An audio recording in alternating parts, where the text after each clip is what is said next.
So, did you enjoy our trip to London?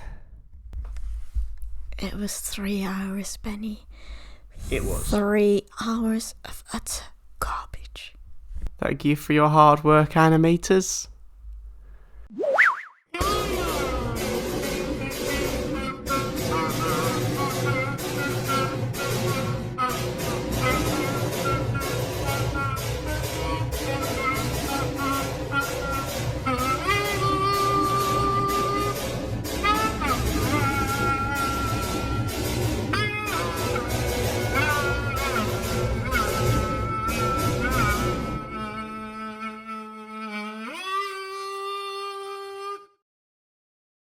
The Universals recently put out a video where they take issue with the criticism that the base Under Siege was overused in the Troughton years. While I'm only halfway through the Troughton era at this point, I have noticed things getting a little repetitive.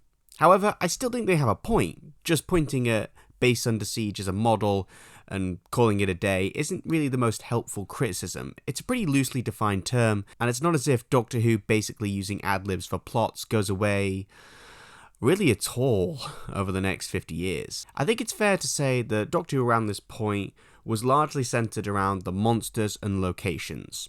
And I think ones that didn't break this general mode, they probably fared the best when they picked a more ambitious or unique location and monster. And so we're left with a bit of a unique story. On the one hand, it's the last of its kind, no more adventures set in non-Western culture for a suspiciously long time, in fact. But it's also got a fair bit in common with the new series, things like the Doctor having off-screen adventures, and a creature in mythology that turns out to be an alien. It's aliens again! It's also a bit of a Hinchcliffe precursor. The Yeti feel quite a bit like the mummies from Pyramids of Mars. They're both really robots in disguise, servants being controlled by a cosmic level power that arrived on Earth centuries ago, and now it's growing in power and it's returning. I think my major criticism is characters not trusting the Doctor, especially around this point. The Ganter here should do the same thing that the Psychic Paper does, skip to the part where the Doctor can actually be allowed to engage with the plot. The Doctor implies early on that he might have stolen it, so okay, maybe don't admit to that, but Kreesong still doesn't trust him after that. He only starts trusting him when the plot needs to progress. It is possible to get drama out of characters not trusting the Doctor in a story. Obviously, Midnight is the gold standard. But the classic series does manage it sometimes. Colony in Space and Snake Dance, they do manage to make this an interesting plot development. But the problem here is that it's just a delaying tactic. It's the reason this is a 6-parter instead of a 4. I mean, the storyline was good, I give it that, but it was just long. Like, it didn't need to be 6 episodes, I'm not gonna lie. But like, the animators came up and they were like, oh, it's amazing because there are no like filler scenes. Like, no, there are so many filler scenes. You got through Evil of the Daleks without much issue, and that's like 7 parts. I think it was worse that there were no like subtitles as well. What up, BFI? Inclusive. You're meant to be inclusive. Hey, it's a movie experience, no subtitles. Do you think actually being in a movie theatre, a crowded movie theatre with a lot of other people, do you think that made the experience of watching this slightly harsher? Well, I guess because, I don't like crowds. I don't like lots of people. And like when we were watching Evil of the Daleks, we were like comfy at home on the sofa. And it was really packed, It was great to meet a lot of people, to get to know a few people for the first time. I met Joseph Lidster.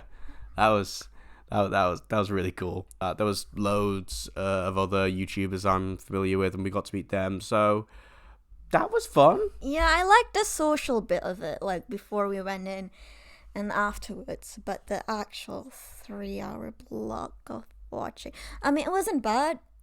I'm glad I went, but also it kind of lost my attention halfway through. And whenever like the monster was speaking, I didn't know what they were saying because there were no subtitles, so I was just lost. I think Sam kind of put it best. The animation, it's Ironically enough, it's kind of cold. We do have the usual limitations of animation and the budget. It's not these guys' fault. I think they do a good job. I rewatched the surviving episode recently, and it really brought on my opinion of the whole thing. The lack of music to help with the atmosphere works much better in live action. The direction from Gerald Blake is pretty good. And certain things like the fights with the Yeti, the camera's much closer and it's more intense. Yeah, so there were kind of some wide shots used for when the Yeti attack, and I don't think that necessarily helped. It just made it kind of less intense. It's actually quite a funny story. This is a very charming TARDIS team. There were a lot of jokes that just made people, that just sent people howling in the audience.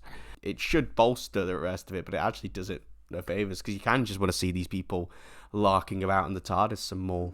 There's some really good stuff, like the fight at the end, the showdown with the Great Intelligence, and stuff like the bullet being stopped. They really did go to town on that, and that's all great. I mean, the like parts where something was actually happening, I did enjoy those parts, but they even play like really slow music, and it just made me so tired. Wait, one thing I did appreciate though, when we were in the Q&A and then they mentioned like the monks, they made them like really close, like it's not just one type of Asian, and they didn't just use yellow face. So I really appreciated that point. I think that was a very good call. Yeah. I don't imagine anyone out there is going to object to it. Question. When you take a piece of children's media intended to air on small fuzzy TV screens only once and then be forgotten about, and when you recreate it in animation in the 21st century and air it in a movie theatre, how far is too far from the original sacred context? When there's less white people, obviously.